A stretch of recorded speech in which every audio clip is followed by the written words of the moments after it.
Hello students, तो ये basically अपना एक चैप्टर रहेगा पॉलीगन, बहुभुज।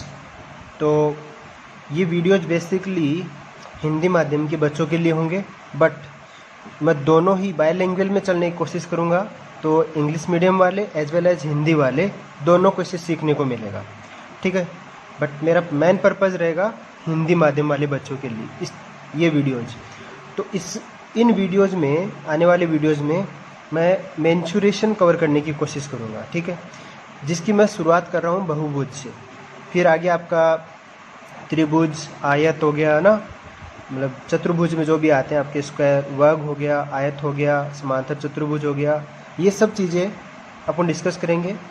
फिर आपका व्रत हो गया, उसके बारे में डिस्कस करेंगे। तो इस टाइप के जो भी आपके मेंसुरेशन में आएंगे आपके आगे पार्ट, जैसे घन हो गया, घनाभ हो गया ना, या फिर शंकु हो गया, या सिलेंडर हो गया ना, तो इन सब के बारे में अपन डिस्कस करेंगे आने वाली क्लासेज में। तो ये वीडियोज स्टार्टिंग में मैं कहाँ से कर रहा हूँ, पॉलीगन से, बहुभुज से कर रहा हूँ। तो बेसिक बताने की कोशिश करूँगा इसमें कि पॉलीगन क्या होता है, कि भुजाएं किसे कहते हैं, कोण क्या होता है, कोने क्या होते हैं, है ना। इस तरीके से अपन बहुत ही बेसिक से मैं स्टार्ट करूँगा। तो थोड़ा बहुत ज्योमेट्री का भी टच आएगा इसमें, और ज्योमेट्री का टच और मेंसुरेशन का टच दोनों का रहेगा। तो बेसिकली मेंसुरेशन रहेगा, बट ज्योमेट्री थोड़ा बहुत इसमें इन्वॉल्व रहेगा आपका। तो इस तरीके से मेरा आने वाले वीडियोज कवर करने वाला हूँ मैं, और ये टॉपिक कवर करने वाला हूँ। चलिए अब स्टार्ट करते हैं पॉलीगन, ठीक है, बहुभुज। तो जो हिंदी माध्यम वाले बच्चे हैं वो ये भी करो कि इसका इंग्लिश भी आप देखते रहो, है ना। मैं लिखता रहूँगा, ऐसे आपको लिख के दिखाता रहूँगा। तो क्या रहेगा, जब ये वर्ड देखोगे आप तो आप थोड़े हैबिचुअल हो जाओगे। थोड़ी सी क्या हेल्प रहती है कि अंडरस्टैंडिंग बेटर हो जाती है ना। कुछ जगह मान के चलिए कि मैं पॉलीगन ही यूज कर रहा हूँ, भूल गया कि बहुभुज यूज करना था मेरे को, ना, तब आपको पता तो रहेगा ना कि एटलीस्ट कि अच्छा पॉलीगन मीन्स बहुभुज को ये बोलना चाह रहे हैं ना। तो इसलिए मैं ये पूरा चैप्टर ऐसे ही कवर करूँगा बायलैंग्वेज में, ठीक है। तो आपको क्या रहेगी, हर एक डेफिनेशन इंग्लिश में भी लिखी हुई मिलेगी और हिंदी में भी मिलेगी। तो आपको तो बेसिकली किस पे फोकस करना है, हिंदी पे ही करना है। बट अगर आप चाहो तो आप इंग्लिश को भी देख सकते हो, ठीक है। तो इससे अच्छे से नोट्स बना सकते हो आप लोग, तो आप लोगों को हेल्प करेंगे आगे, ठीक है। चलिए अब बहुभुज की अपन शुरुआत करते हैं।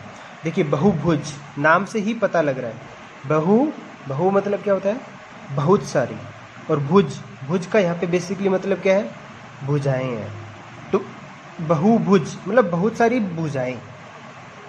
अब बहुत सारी भुजाएं, मतलब ये लाइन लिख दूँ मैं, बहुत सारी भुजाएं, तो ये मेरा क्या मतलब क्या बताना चाह रही है ये, मेरे को कुछ पता नहीं लगेगा ना इससे कि बहुत सारी भुजाएं क्या है। बहुत सारी भुजाएं मतलब आप बहुत सारी भुजाओं को एक साथ रख दो, ठीक है ना। क्या हो सकता है बहुत सारी भुजाओं में, कि आपने ऐसे रख दी भुजाएं,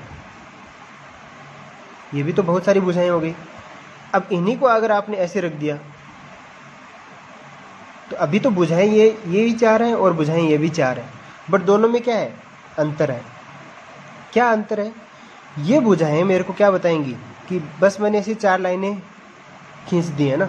अब ये चार लाइनें आपकी समांतर भी हो सकती हैं और समांतर नहीं भी हो सकती हैं, बट इन्हीं चार लाइन को अगर मैं इस तरीके से व्यवस्थित कर दूं, जिस तरीके से कि पहले यहाँ रखूँ, फिर यहाँ रखूँ, फिर यहाँ रखूँ और फिर यहाँ रखूँ, तो ये मेरी एक आकृति बन गई। और ये आकृति मेरी कैसी बन गई, बंद आकृति बन गई। तो बहुभुज देखो ये कहाँ से आया है, ये अपना एक ग्रीक लैंग्वेज होती है ना, वहाँ से आया। ग्रीक में क्या हुआ, जैसे पॉलीगन को अगर देखो तो ये पॉली वर्ड है, इसका मतलब होता है मेनी, और उसको हिंदी में क्या बोलते हैं, बहुत, अनेक, है ना, बहुत या अनेक। गौन को मतलब एंगल या फिर कॉर्नर भी बोलते हैं। और इस सेंस में आप क्या लेके चलो, पर्टिकुलर इस केस में आप आओ तो भुजा लेके चलो, साइड्स, ठीक है। एंगल और कॉर्नर भी बोलते हैं इसको, तो आप मेंशन कर सकते हो इसको, और कॉर्नर भी बोलते हैं। कॉर्नर का मतलब क्या हुआ, कोना, ठीक है, तो इसको कोना भी बोलते हैं। तो गौन का मतलब क्या हुआ, इसको बोलते हैं, रूट वर्ड इंग्लिश में बोलते हैं, हिंदी में बोलते हैं कि उत्पत्ति कहाँ से हुई इसकी। बहुभुज जो शब्द है उसकी उत्पत्ति कहाँ से हुई, उसकी उत्पत्ति कहाँ से हुई, एक ग्रीक शब्द है उससे उसकी उत्पत्ति हुई। ग्रीक शब्द थे, वहाँ से आपका क्या मिला, पॉली मिला और गौन मिला, वहीं से अपना पॉली का मतलब बहुत आया, या फिर अनेक आया, और ये कोण या भुजा या फिर कोणा, कोने है ना, कोने वो आए। तो वहाँ इन दोनों को जब मिलाया गया ना तो पॉलीगन को क्या बोला गया, ये बोला गया। तो हिंदी में आइए आप सीधी, पॉलीगन को या फिर बहुभुज को कैसे कैसे मतलब परिभाषित किया गया कि एक समतल में सरल रेखाओं से बनी बंद आकृति जिसमें भुजाओं की संख्या 3 या 3 से अधिक हो, बहुभुज कहलाती है। तो ये देखो परिभाषा अगर अच्छे से समझ गए ना तो आप बहुभुज में आपको कोई दिक्कत नहीं आएगी। देखो परिभाषा क्या बोल रही है कि बहुत सारी भुजाएं होंगी। देखो है कितनी, 3 या 3 से ज़्यादा भुजाएं। तो 3 या 3 से ज़्यादा भुजा को अपन बहुत सारी बोलते हैं। तो बहुत सारी भुजाएं, ये आ गया पॉलीगन का मतलब। बट इसको क्या किया गया, बहुभुज को थोड़ा सा और अच्छे से परिभाषित किया गया, व्यवस्थित तरीके से क्या परिभाषित किया गया, ऐसे परिभाषित किया गया। तो साथ साथ में मैं लिखते चलूँगा, देखते रहना। एक समतल में, तो मैं हर एक वर्ड हर एक शब्द को समझाऊंगा। समतल का मतलब क्या होता है, जो आपको ये पेज दिख रहा है ना, ये आपका समतल है, ये एक समतल है आपका।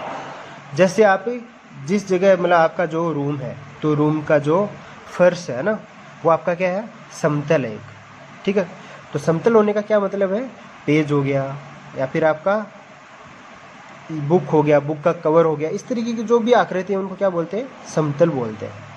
तो समतल क्या होता है, 2D होता है। 2D का मतलब देखो क्या होता है, 2 डायमेंशनल, मतलब 2 भुजाएं, मतलब 2 डायरेक्शन, 2 डायरेक्शन वाली होती हैं। जैसे इसमें क्या होता है आपका, एक तो लेंथ होगा, मतलब लंबाई होगा, और उसका चौड़ाई होगा। ऊंचाई नहीं होता है, ऊंचाई नहीं होता है, लंबाई और चौड़ाई होता है इसमें। तो उसको बोलते हैं समतल। समतल में सरल रेखाओं, देखो सरल रेखाओं मतलब बहुत सारी सरल रेखाएं होंगी, उनसे बनी बंद आकृति। तो ये जरूर याद रखना कि जब भी बहुभुज की बात आए तो क्या होगा, समतल में होना चाहिए और बहुत सारी रेखाएं होनी चाहिए। वो रेखाएं कितनी होनी चाहिए, 3 या 3 से अधिक होनी चाहिए। और क्या होना चाहिए, बंद आकृति होनी चाहिए। ये 3 चीज़ें जरूरी हैं। तो देखो यहाँ पे मैंने लिखा भी है 3 आइडेंटिफाइंग प्रॉपर्टीज, मतलब क्या हुआ, बहुभुज को पहचानने की 3 जो प्रॉपर्टीज हैं, जो विशेषताएं हैं, वो क्या है, ये 2 डायमेंशनल शेप है ना, इसको क्या बोल दो, एक समतल। एक समतल होना चाहिए, ठीक है, एक समतल होना चाहिए। फिर एक क्लोज फिगर, मतलब एक बंद आकृति बननी चाहिए, एक बंद आकृति, ठीक। और देखो made up of minimum 3 line segment, मतलब कम से कम 3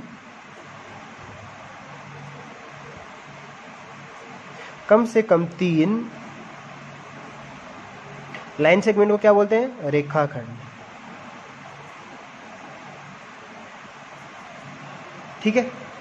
तो एक बहुभुज को परिभाषित होने के लिए क्या क्या चीजें जरूरी हैं, एक बहुभुज को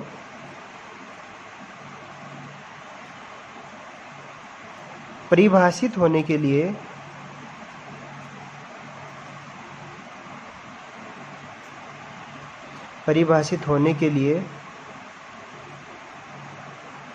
ठीक है, क्या क्या चीजें जरूरी हैं परिभाषित होने के लिए। पहली चीज, एक समतल में होना चाहिए, मतलब उसकी क्या मतलब जो डायरेक्शन है, मतलब द्विविमीय में होना चाहिए। द्विविमीय का क्या मतलब होता है,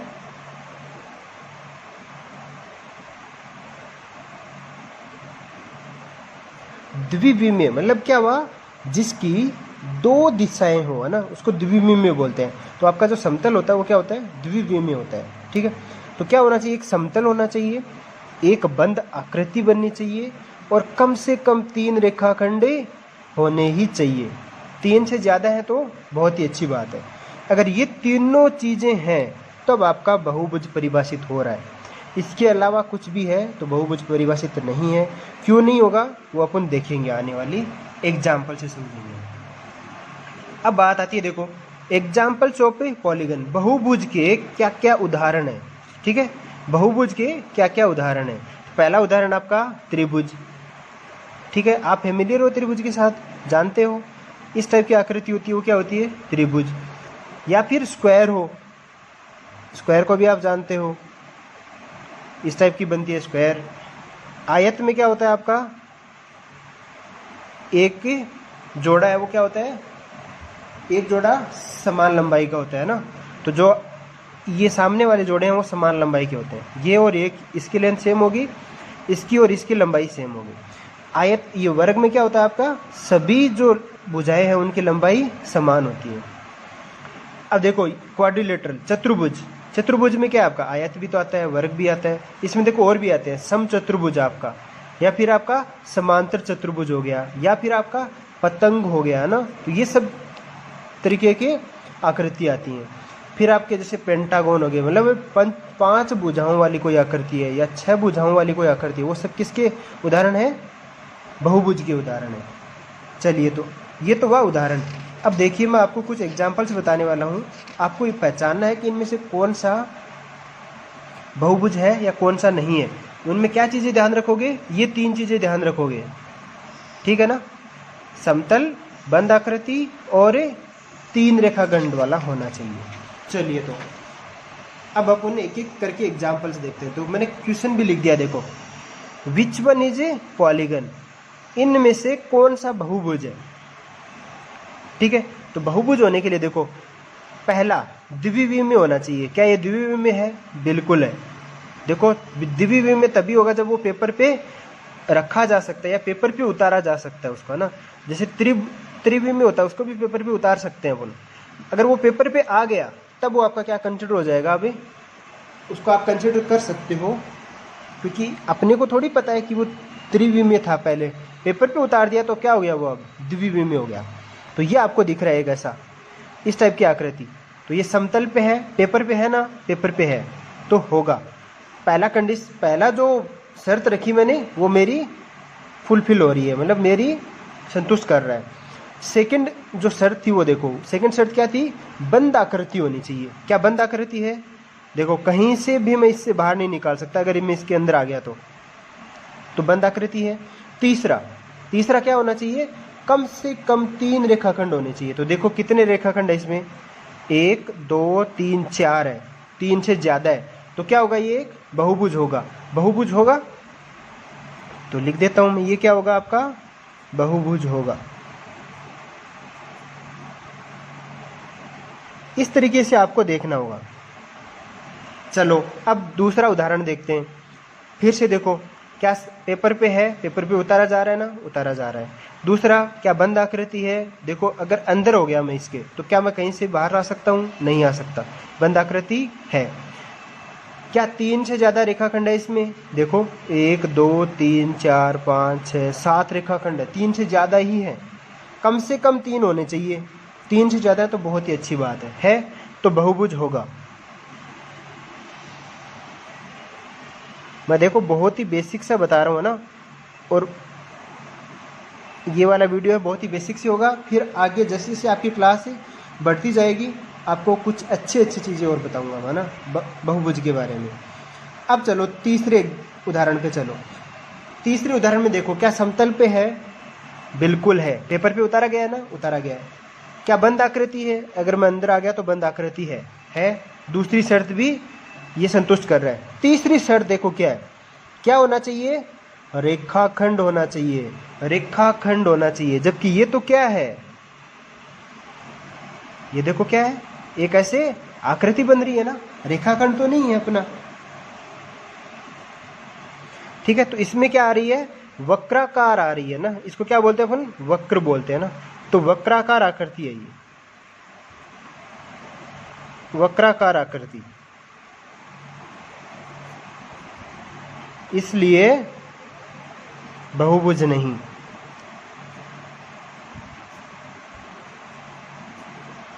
बहुभुज होने के लिए क्या जरूरी था, क्या जरूरी था, समान, ये आपका रेखाखंड होना चाहिए था, रेखाखंड होना चाहिए था।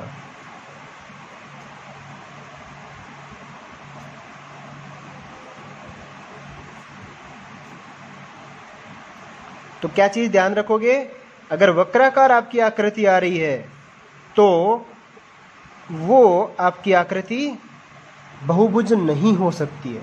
वक्राकार आकृति बहुभुज कभी नहीं होगी। चलिए अगला उदाहरण देखते हैं। इसमें देखो क्या समतल पे है? समतल पे है, बिल्कुल है। अगर मैं इसके अंदर आ गया तो क्या मैं बाहर आ सकता हूँ? नहीं, बाहर नहीं आ सकता। तो क्या हो गई? ये बंद आकृति है ना, बंद आकृति। तो देखो इसको आप ऐसे देखना, समतल है तो टिक कर दो, बंद आकृति है क्या? बंद आकृति है तो टिक कर दो। रेखाखंड 3 से ज्यादा है क्या? देखो रेखाखंड 1 2 तीसरा ये हो सकता था रेखाखंड, है ना, बट ये रेखाखंड नहीं है। ये क्या है आपकी? ये तो वक्राकार आकृति है, वक्राकार है। तो जहां मैंने बोला आपको वक्राकार है, तो क्या ये रेखाखंड हो सकता है? नहीं होगा। रेखाखंड है क्या 3 से ज्यादा? नहीं है। जबकि क्या है यहाँ पे? तो वक्राकार है। वक्राकार है तो क्या बहुभुज होगा? बहुभुज नहीं होगा। तो समझ रहे हो ना आप कि मैं क्या चीज आपको बताना चाह रहा हूं? बहुभुज नहीं। बहुभुज होने के लिए तीनों चीजें जरूरी थी। अगर इनमें से कोई भी एक चीज आपकी नहीं संतुष्ट हो रही है तो आपका बहुभुज नहीं होगा। चलिए फटाफट अब अगला एग्जाम्पल देखते हैं। इसमें देखो क्या है, ये समतल है क्या? है। तो आप क्या कोशिश करोगे? ऐसे लिख लिया करो, समतल है तो टिक मार दो, बंद आकृति है तो टिक मार दो। बंद आकृति कैसे चेक करते हैं? अगर मैं अंदर आ गया तो क्या मैं बाहर आ सकता हूँ? नहीं, तो टिक कर दो। रेखाखंड कितने? 3 से ज्यादा। इसको मैं ऐसे बोलूंगा, ये जो साइन है ना, ये क्या बोलता है मेरा? 3 या 3 से ज्यादा, 3 या 3 से ज्यादा। तो देखो कुछ एक्स्ट्रा इन्फॉर्मेशन है तो मैं आपको बताता चलूंगा। ये क्या है? ग्रेटर देन इक्वल टू बोलते हैं इसको इंग्लिश में। ग्रेटर देन ये आपका ग्रेटर देन है, इक्वल ये है आपका। तो ये हो गया ग्रेटर और ये इक्वल। ग्रेटर देन इक्वल 3 या 3 से ज़्यादा, ठीक है। ये किसको बताएगा? 3 या 3 से ज़्यादा। इसको इंग्लिश में क्या बोलेंगे? अगर इस पर्टिकुलर साइन पे अगर मैं आना चाहूँ तो ये बोलते हैं greater than and equal. Greater than and equal, ठीक है क्या? रेखाखंड 3 से ज्यादा है। देखो 1 2 3 4 5 है। तो क्या होगा? ये तो बहुभुज होगा। तो भाई तीनों चीज अगर संतुष्ट हो रही है तो बहुभुज क्यों नहीं होगा? बहुभुज होगा, ठीक है। चलो अब अगले उदाहरण पे चलते हैं। समतल है, अंदर आ गया तो बंद आकृति भी बन रही है। रेखाखंड है तो बहुभुज होगा, तो बहुभुज होगा। चलो अगले उदाहरण पे देखो, क्या समतल पे है, बंद आकृति, अगर अंदर आ गया तो बाहर जा सकता हूं? नहीं। क्या रेखाखंड 3 से ज्यादा है? बिल्कुल है। तो क्या होगा? बहुभुज होगा। चलो अगले उदाहरण पे चलो। देखो समतल है क्या? समतल पे है तो वापस ऐसे लिख सकते हो आप चाहो तो। समतल है क्या? है। दूसरी चीज क्या चेक करते हैं अपन? बंद आकृति। तीसरी चीज क्या चेक करते हैं? रेखाखंड। अब बताओ मेरे को, क्या बंद आकृति है ये? आपको लगेगा कि बंद आकृति है ये कब? जब यहाँ पे अगर आप यहाँ पे होते तब आप बाहर नहीं जा पा रहे हो। बट अगर सोच के देखो, ये भी तो इसी आकृति का ही तो भाग है ना। यहाँ हो तो क्या आप बाहर जा सकते हो? बिल्कुल जा सकते हो। आप इधर से बाहर आ जाओगे ना। तो क्या ये बंद आकृति हुई? नहीं, पूरी बंद होनी चाहिए।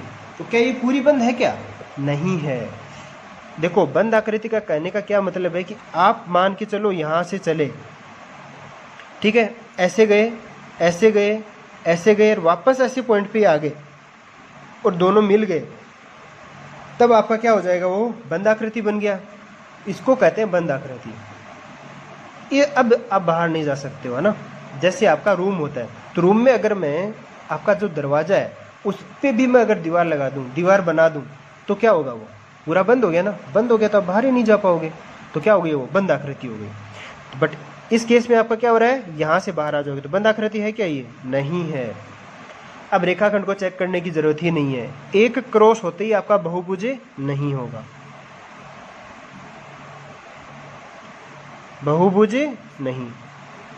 देख रहे हो क्या चीज आपको देखनी है। अब रेखाखंड आप देखना चाहो तो देख सकते हो, क्या 3 से ज्यादा है क्या, 1 2 3 4 5 है, बिल्कुल है, तो टिक होता हो।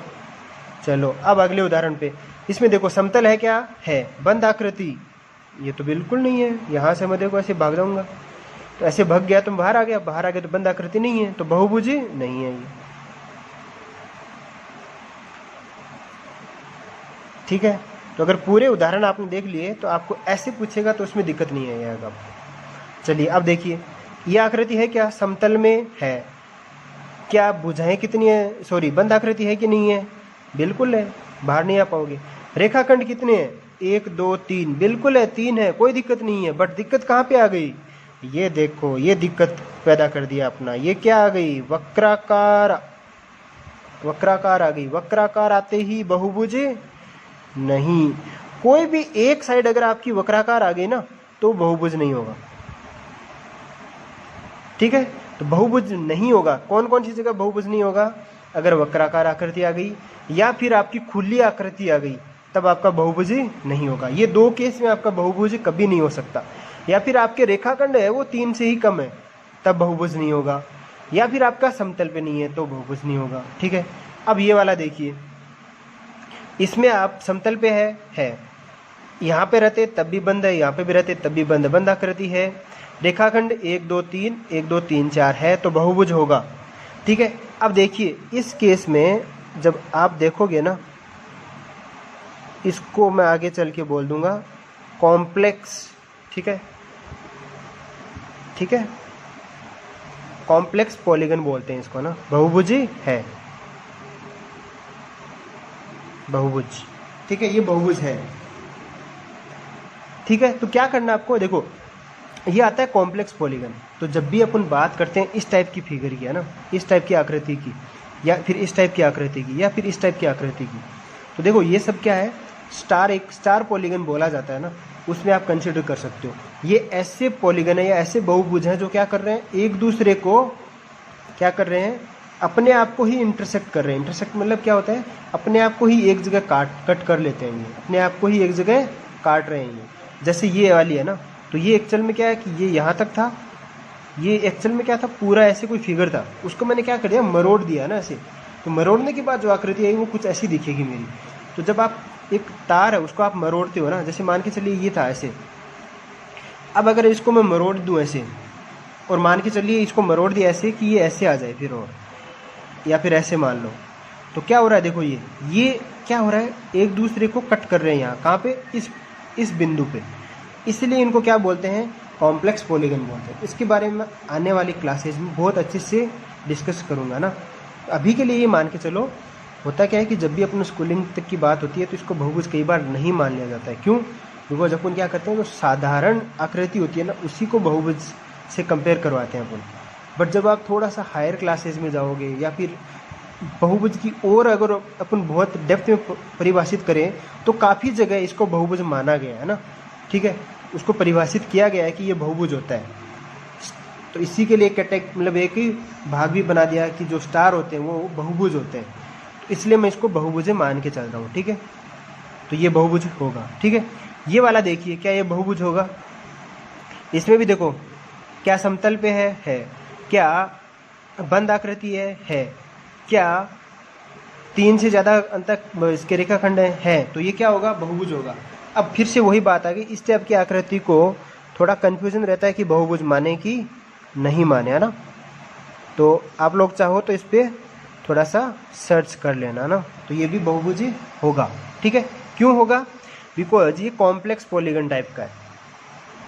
ठीक है, नेक्स्ट वाला भी बहुभुज होगा। क्यों होगा, ऊपर वाला ही रीजन है, समतल में है, फिर बंद आकृति है आपकी, और 3 से ज़्यादा रेखाखंड भी हैं, तो ये भी बहुभुज होगा। तो ये 3 वाले पे आप है ना सर्च कर सकते हो चाहो तो। ठीक है, एक्स्ट्रा में। चलिए, ये वह इसके उदाहरण कि किस किस टाइप के उदाहरण देखने को मिलते हैं ना। अब चलिए, अब फटाफट मैं आपको कुछ बेसिक जो बातें हैं ना उसके बारे में बता देता हूँ। देखो, जब भी इस टाइप का एक आपको बहुभुज मिलेगा ना, तो इसमें जो आ रहा है ना, इनको AB को, BC को और AC को क्या बोलते हैं अपन?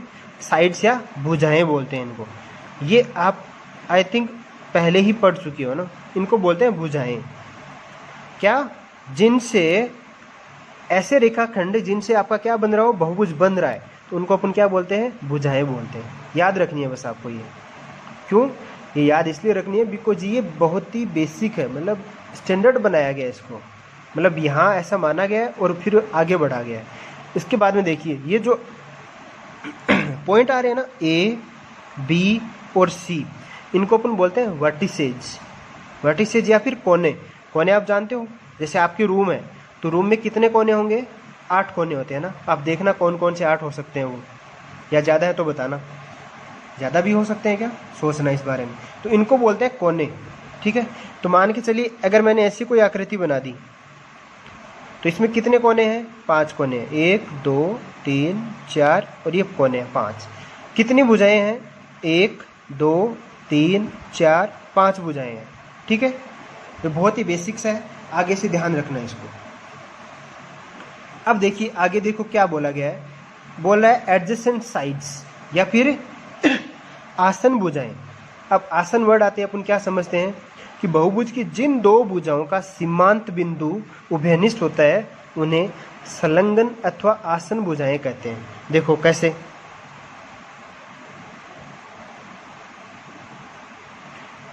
अब आपको पता भी होगा ये बताने की, फिर भी मैं बता दे रहा हूँ ना। एक भुजा ये AB, एक भुजा BC। AB एंड BC, ये एंड का साइन है, मतलब AB तथा BC। AB तथा BC में देखो क्या कॉमन है, देखो ये बिंदु B कॉमन है। तो B क्या है आपका? ये उभयनिष्ठ है। उभयनिष्ठ किसको बोलते हैं? जो अगर ये दोनों भुजा में जो होता है उसको क्या बोलते हैं? उभयनिष्ठ। तो ये उभयनिष्ठ कोना है। उभयनिष्ठ कोना है मतलब 2 भुजाओं का अगर एक उभयनिष्ठ कोना हो तो ये दोनों भुजाएं हैं, ये क्या बनेंगी? आसन भुजाएं बनेंगी। इनको क्या बोलेंगे? आसन। आसन का मतलब क्या होता है? जो पास पास में होती है ना। जैसे आपके बगल में कोई बैठा है ना, तो उसको आप क्या बोल सकते हो? आसन बोल सकते हो। बगल में मतलब क्या है कि जैसे मान लो आपका जो दायां हाथ है उस पे वो क्या कर रहा हो? स्पर्श कर रहा हो। तो दायां हाथ आपका उससे अगर टच हो रहा है तो आप दोनों क्या बन गए? आसन बन गए। उस सेंस में आइए। तो अगर आपकी 2 भुजाएं ऐसे सटी हुई हों, ऐसे और ऐसे, जिनका एक उभयनिष्ठ कोना हो, तो उनको क्या बोलते हैं? आसन भुजाएं कहते हैं। ऐसे ही देखो आसन कोने किनको बोलेंगे? आसन कोने देखो कौन कौन से होते हैं। बहुभुज में एक ही भुजा के दोनों कोनों को आसन कोने कहते हैं। तो ये देखो, ये ले लिया मैंने। अब यहाँ पे ये वाला पॉइंट और ये वाला पॉइंट, ये दोनों के दोनों मेरे क्या है? आसन है। ये दोनों के दोनों क्या है? आसन कोने हैं। क्यों? बिकॉज ये एक ही भुजा पे है, इस पे। अब देखो आप में से हो सकता है कोई ये सोचे कि सर ये वाला और ये वाला क्या होंगे? तो आप सोचो कि जब ये वाला लोगे आप तो ये भुजा बन गई ना, इसी भुजा पे।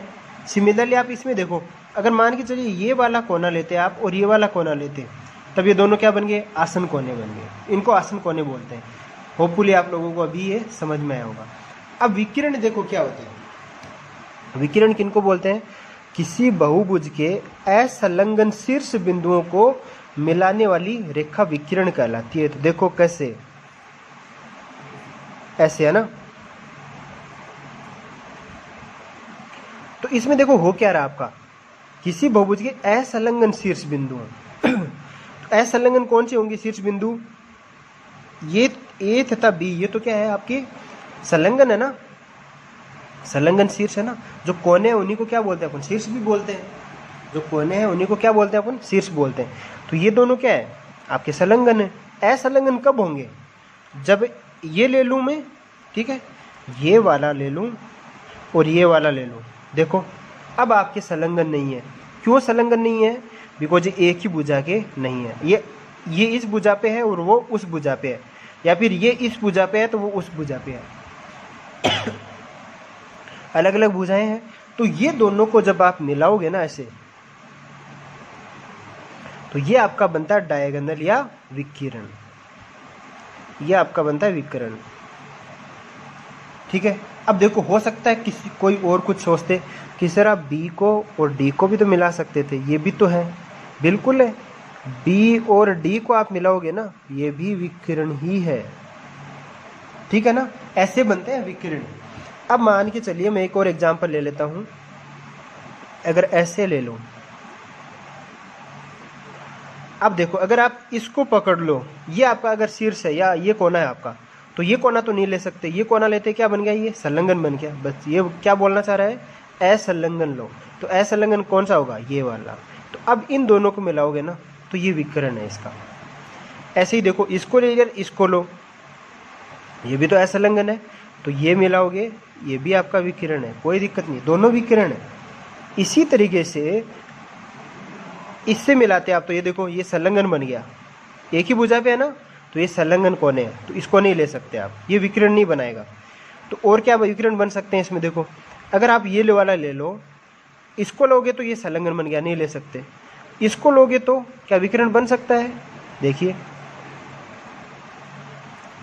ठीक है। ऐसे ही आप इसको लोगे तो क्या ये विकिरण बन सकता है। तो ये आपके क्या बन सकते हैं, ऐसे विकिरण बन सकते हैं क्या, तो ये विकिरण बनेंगे। और देखिए कौन सा विकिरण बन सकता है, ये भी तो ले सकते हो आप, इसको और इसको लो, तो ये विकिरण बन गए। ये सारे के सारे क्या है आपके, ये विकिरण ही है। किस बहुभुज के विकिरण है, इस बहुभुज के विकिरण है। अब देखो कितने विकिरण होंगे, इन सब का एक फॉर्मूला मैं आपको आने वाली क्लासेस में लिखवाऊंगा, तो उसके बारे में आप ज़्यादा मत सोचो अभी बस ये समझो कि विकिरण क्या होता है ना, तो इनको बोलते हैं विकिरण। ठीक है। तो ये आपका ना बहुत ही बेसिक जो होता है ना, वो मैंने आपको समझाने की कोशिश की है। तो इसको अगर आप अभी तक नहीं समझो, फिर से वीडियो को देखो, समझना ना, ताकि जब भी आपके आने वाले वीडियो होंगे ना, उन सब में आप और अच्छे से समझ पाओ। तो आने वाले वीडियो में अपन बहुभुज के और क्या प्रकार होते हैं ना, उनको कैसे अपन बांटते हैं, है ना, वो सब के बारे में डिटेल से स्टडी करेंगे। तो इनको आप बहुत अच्छे से समझो, सारी की सारी बेसिक डेफिनेशन को, और फिर नेक्स्ट वीडियो अपन कंटिन्यू करते हैं।